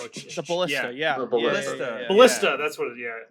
Yeah. Not semi-automatic. You had to crank it back. It's literally just a big crossbow. There's probably a video of an English guy shooting one of those. I think you're thinking of I think you're thinking of the next generation of warfare. But I know which one he's talking about. It's the one like you put like it's like you put like a cartridge thing and the arrows would feed down. I know what he's talking about, but I think that's like way. There's a medieval Chinese thing they think they've found that you could like pump and it would like pull the string back and fire. It didn't have much penetrating power, but you could launch a lot of arrows. The ballista's Roman though. The ballista is Roman, but it's not semi-automatic. Yeah, the ballista is what you're thinking of. No, sorry, that was just I just meant because they could fucking get like 5 arrows off or bolts off a minute. Like it was for its time. I mean, like it was. Yeah, that would have been more like crazy siege equipment. That would have been packed away in the baggage range. Yeah. But if they were under siege, they would have brought up. In your mountain camp, you set up your ballista on the corners, so they would have been set up. You would have had them, and they would have been deployed, but on the in the camp, not something you would just set up in the field. Well, yeah, it was just the Romans are just fucking crazy with all this stuff. Like this, like if you look at the Jewish wars or the Jewish revolt and everything, like I forget what the siege of. It starts with an M. The big Masada. Fortress city. Masada, which lasted for 10 years or 6 months, whatever you. As soon as the ramp was done to get up to the fort, they killed themselves. yeah, literally. So. Loving it though. Great conversation, Sean. I've learned a lot actually by listening. Me too. I'm glad to have. I'm glad to be on it. You're not an expert, my fucking I'm ass. not. Fuck you. Yeah. Well, in the 3rd century, they used to do. Yeah, you're a fucking expert. So they get back on this. Yeah, I mean, overall, this film just like was boring and was a letdown. Because I was like, oh, cool Roman movie. Like a lot of people talked about it. I talked to some friends. They recommended. I'm like, awesome. And then it's like, oh.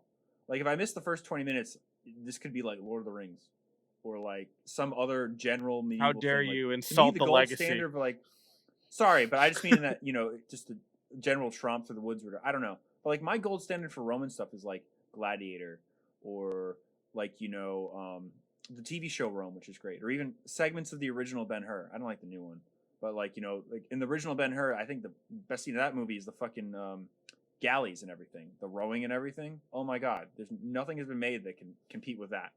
But like, yeah, it was a real letdown, and it was like okay battle in the beginning a little bit, but like we just ripped it apart for the last fucking hour and a half. Like, I don't know, it was a real letdown, and I want a better Roman movie. Of I course, want to find something that gets my Roman like thing down, but this didn't deliver at all. Yeah, so.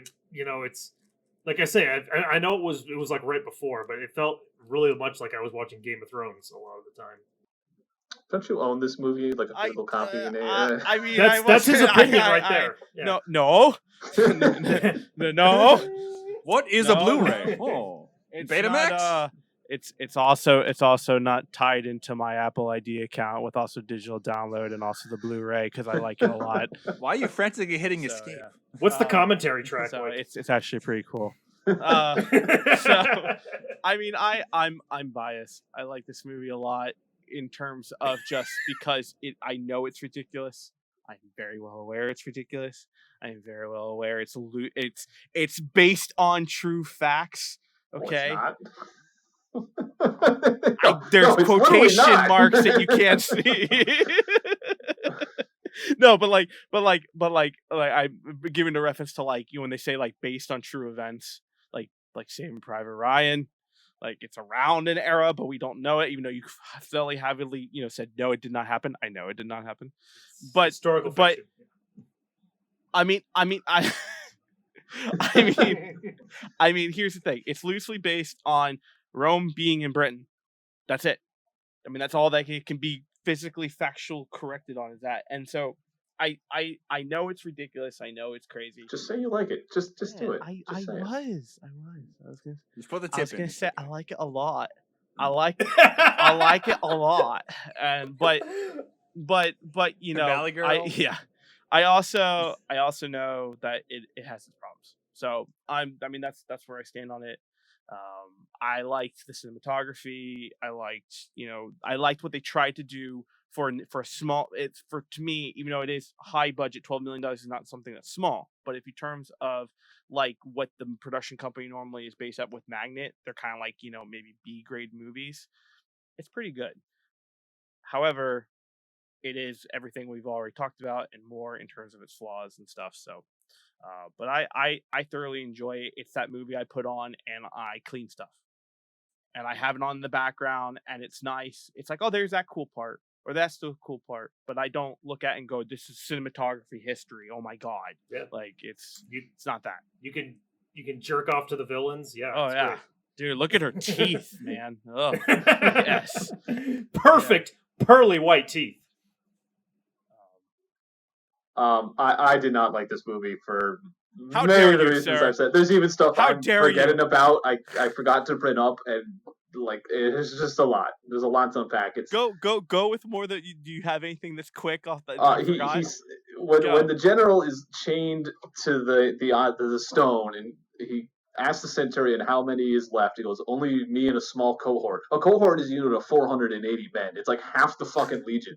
Like a century is like 80 men. He should have said that. Or a squad, which is like 10 men. Like anything but 480. He just went for like the cohort. People know what that is. Like that's a huge unit. There's like 7 of them. There's 7. I think this movie, David, that you mentioned the budget, but they immediately used the budget on cinematography. Like this big battle they could have had, they just have 7 guys run around in the woods. And it's like, no, for like, $12 if I million. want to watch Deadly Prey, I'd go watch Deadly Prey. And it's Right. it's just not good. Like, Yeah, for $12 million, it doesn't hold up. yeah, It doesn't. It's cool. I like the things that go on in it. It's not a $12 million like phenomenal project. It could probably be made for about a quarter of what it was. If you took away the helicopter shots, took away all the helicopter shots and the close mountain passes, you could be filmed for a quarter of what it was. Yeah, that's where a lot of the money went, and like I said, All the you know that helicopters. because they put all of the shots they didn't use in the movie during the credits. They're like, we paid for this fucking footage. We paid for that helicopter. God damn it! You're gonna fly it till it's out of fuel. So, I wanted to give it the benefit of the doubt because it's not horrible. It is a movie that you can watch. It's a horrible Roman movie in my opinion, but so just to throw him a bone, I gave him a 5 out of 10 because it like real people in the industry worked on this and they put their heart into it and they made something, and I gotta respect that.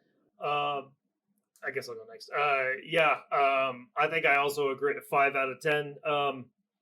It's a big bag of entertainment which you can digest and forget about, kind of like what Nate talked about, and that's fun sometimes. Like I said last night, I was watching this, I was kind of having fun with some of it, but at the same time I knew it was garbage while I was watching it, so it's like a little fun garbage a little bit tonight, but it's garbage doesn't make you hate fuck something. So violent. No. I mean, like, here's the thing. Like, when you when you like are, and I know Sean doesn't consider himself an expert, but like when you are like really a connoisseur of something, you're always going to be biased towards that when it comes to a movie adaptation. That's how we are with like me with World War II movies. Saving Private Ryan. That's how Mike is with World War I movies, and Brian and Nate, you're the same. So I understand that Sean feels that way about it, and if I knew all the shit that he knew, I would feel the same way he does. I know that, but I don't. So 5 out of 10. I guess I'll go. I'll give it a 4. Simply, obviously, for the reasons I've stated, but somebody did try to make a Roman movie, and if you watch this movie, and you say, "I'm really interested in Roman history. I should get into that." I guess it's all right. Like it's a nice softball to get you interested in a period you probably hadn't heard of before, or if you heard of it, you didn't know anything about it. That's what I'll give you. It's fun. It's it's actiony. Yeah, is my opinion. 4 out of 10. It can only go up from here. It can only go up from here. Gladiator's a little better. HBO Rome is good. As Brian said, Ben-Hur. Like, if it gets you interested in the time period, go ahead and give it a watch. So like again, to mention our beloved savior Mel Gibson again. Jesus. The Patriot's kind of what I feel like with this movie, in the sense that I know it's a really good entertainment movie. I know nothing of the time period, and so therefore I don't know all the errors that it's causing. Story aside a line, I mean, like, the equipment, the whole, battle strategy and all that kind of stuff. It's like, it looks cool. It's the same thing I found with the Patriot, where it's like, it's cool. I know if I know more about colonial history, I'm going to fucking hate the Patriot. And I know that for a fact.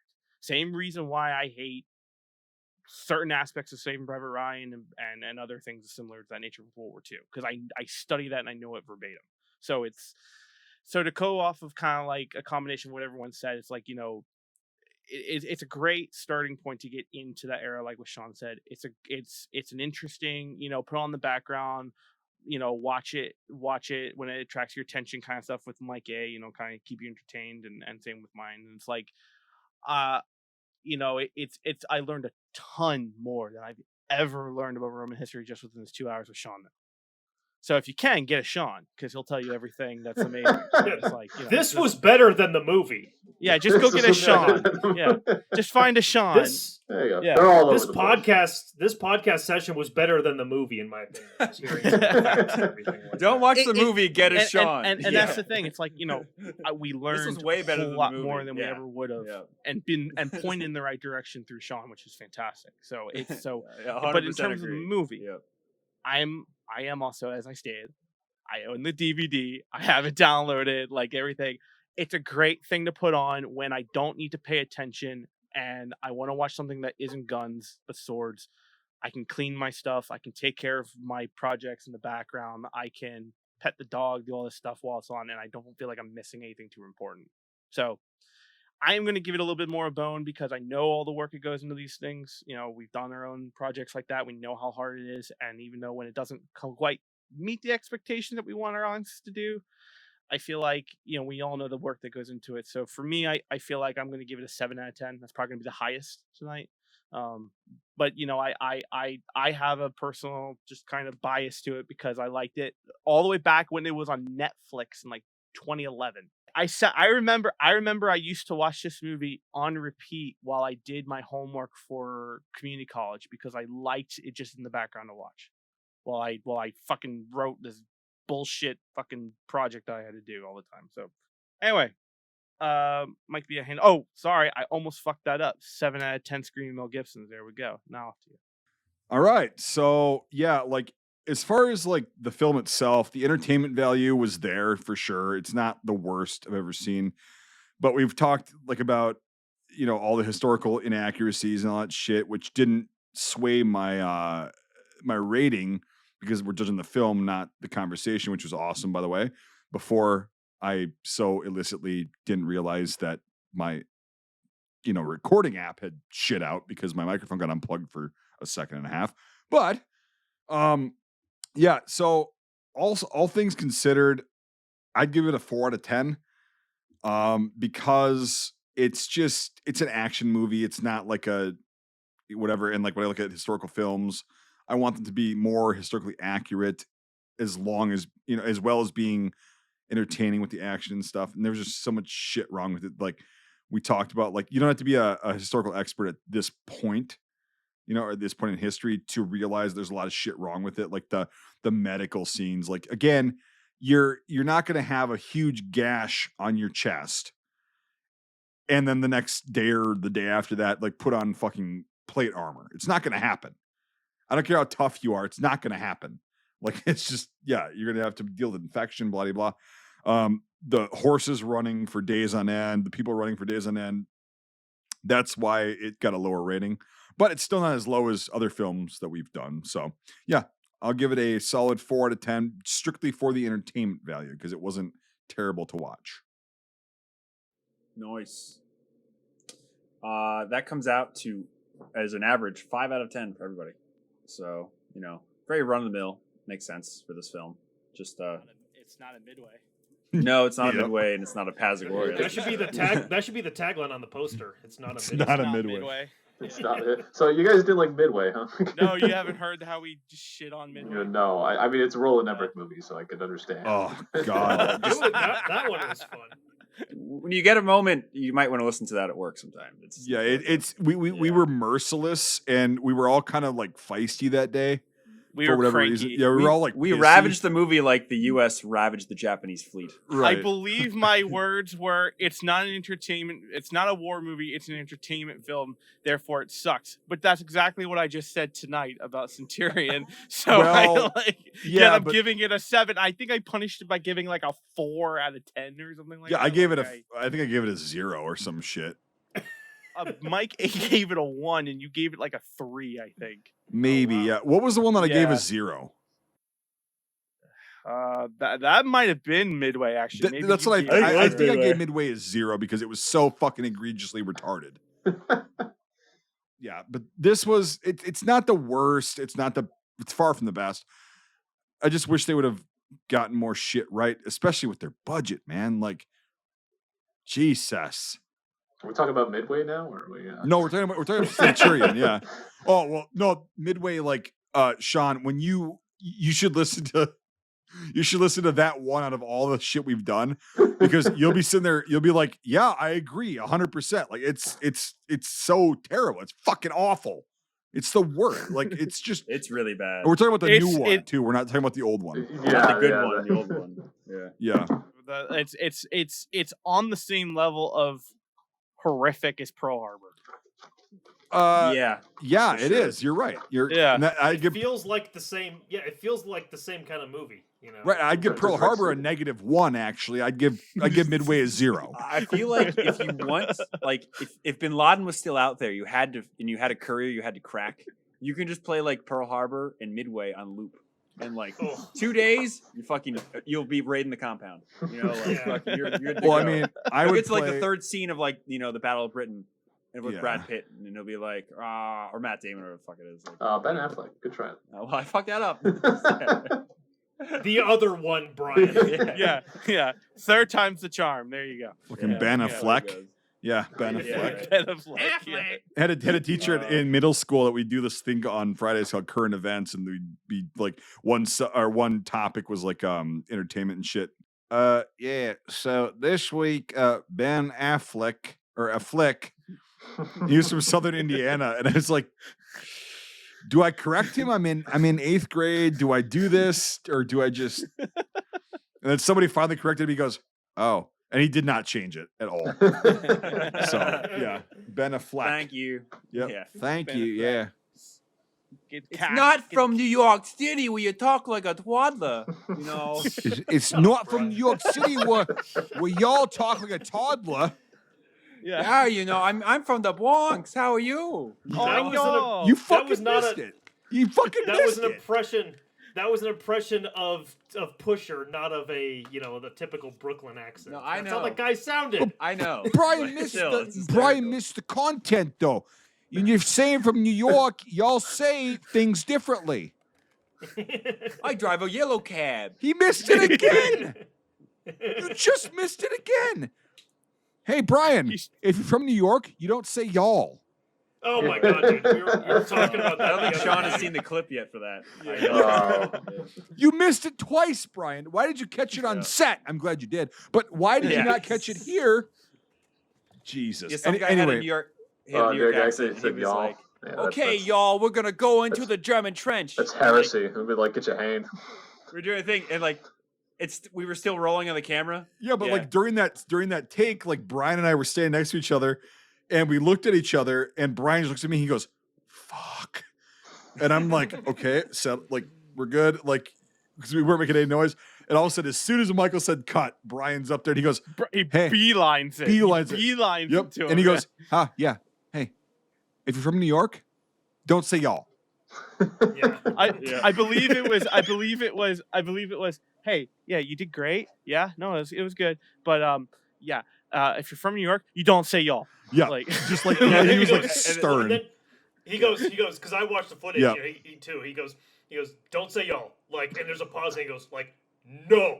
Like, Yep. he says that, like, Yeah, I can confirm. And nowhere Once is y'all. on this planet is that okay. Yeah. Yeah, Oh, me shit, and Sean have been in a subway in New York City where we almost saw a stabbing. So like, Yeah. fuck yeah. Are we done Never- recording, by the way? about Are we done Yeah. New York recording? and Boston accents around here. no, keep going. Okay, keep Yeah. going. Keep going. Yeah. But yeah, Keep going. yeah, Yeah, it's there's no way. well that's great. Yeah, it's you guys were sitting in the slummiest piece of shit city in the world. And, Best uh, city in the world. Fuck you. I do not like New York.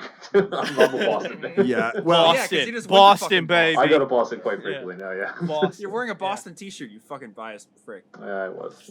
Yeah. No, not you. The other guy. Oh yeah, Nathan's got it. Oh. Yeah, it's literally. Nathan's got his fucking little. I'm kind of Irish. That's the shirt he was wearing yesterday, Just too. the tip. Oh, Yeah. wow. Yeah, laundry day is rough.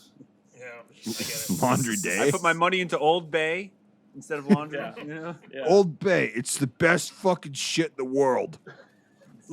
Look, Mike B's talking about rationing and stuff like that. How do you think I'm gonna survive? All right, Old Bay, and that's it. Just One boom. can a day. Set. You know. What could go wrong?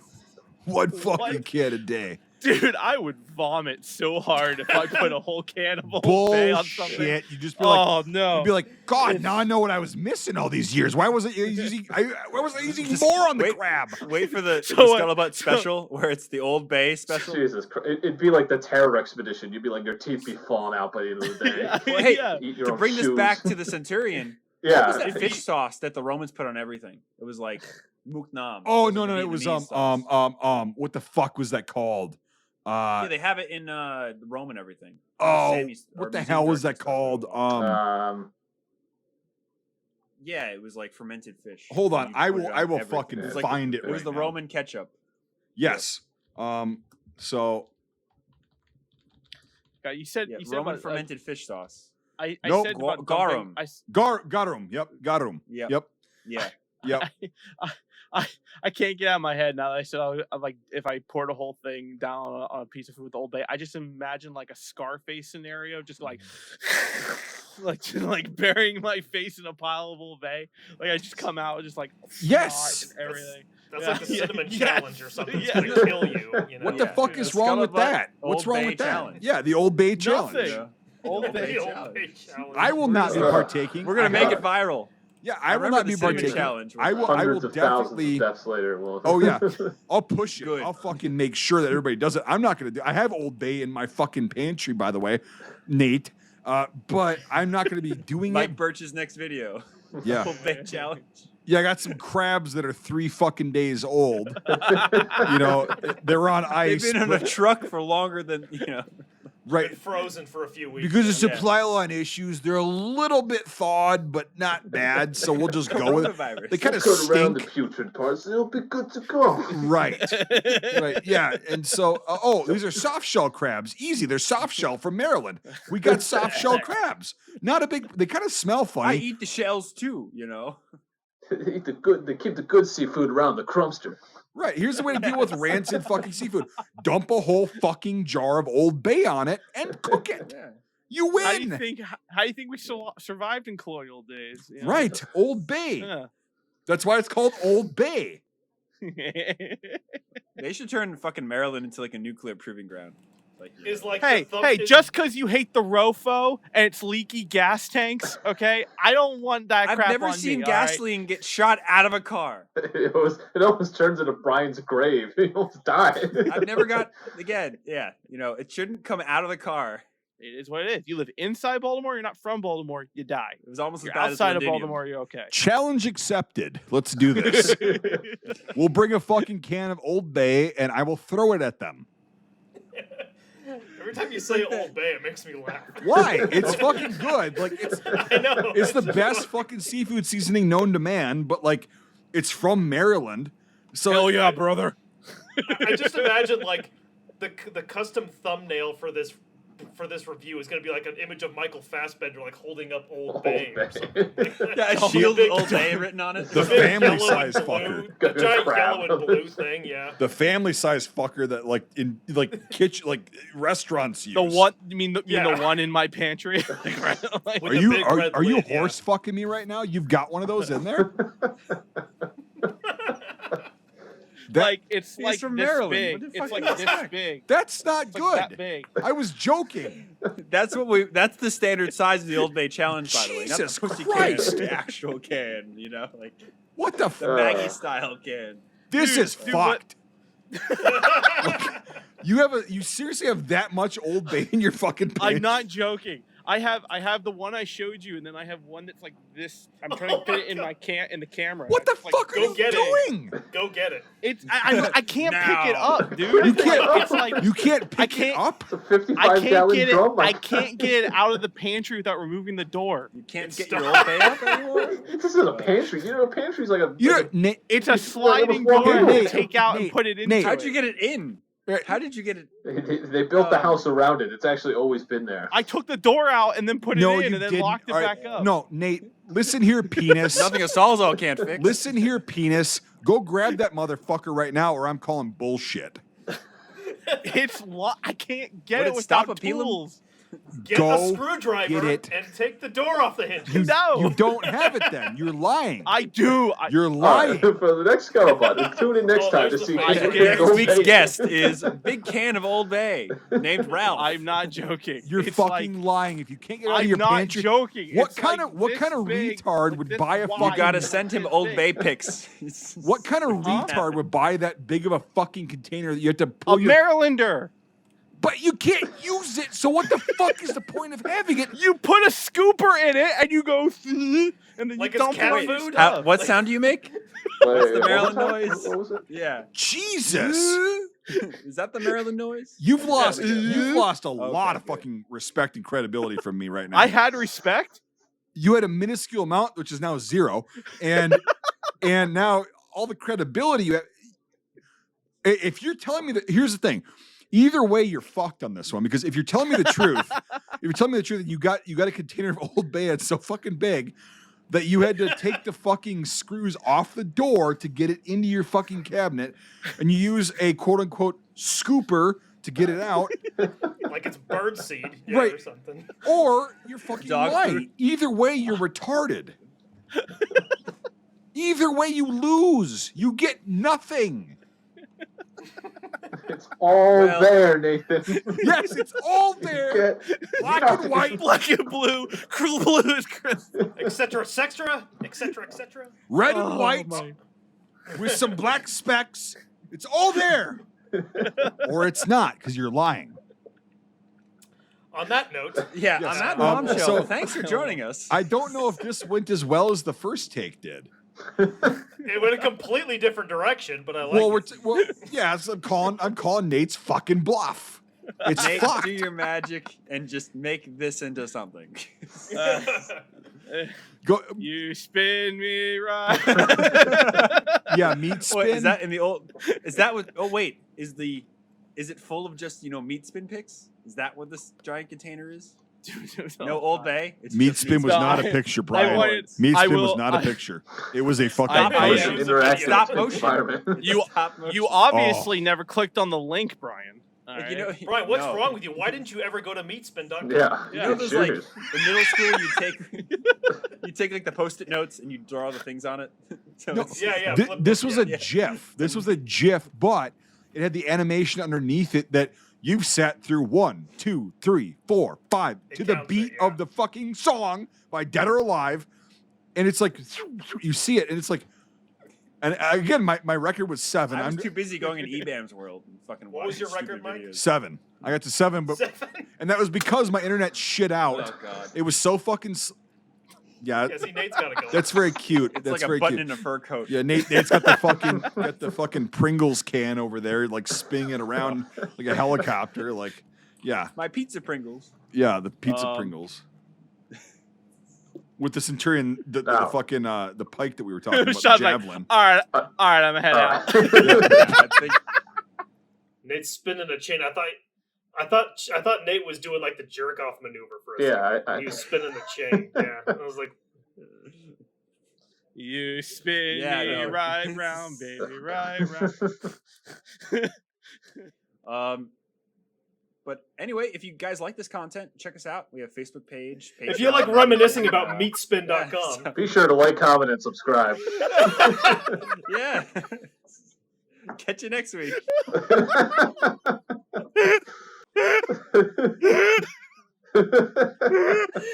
All right. Anyway, do we hit stop right now, or what are we doing? Thanks for joining us. If you enjoyed this episode, make sure to leave a rating.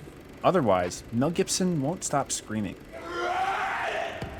If you like this content, make sure to check out our Facebook, YouTube, and Instagram pages.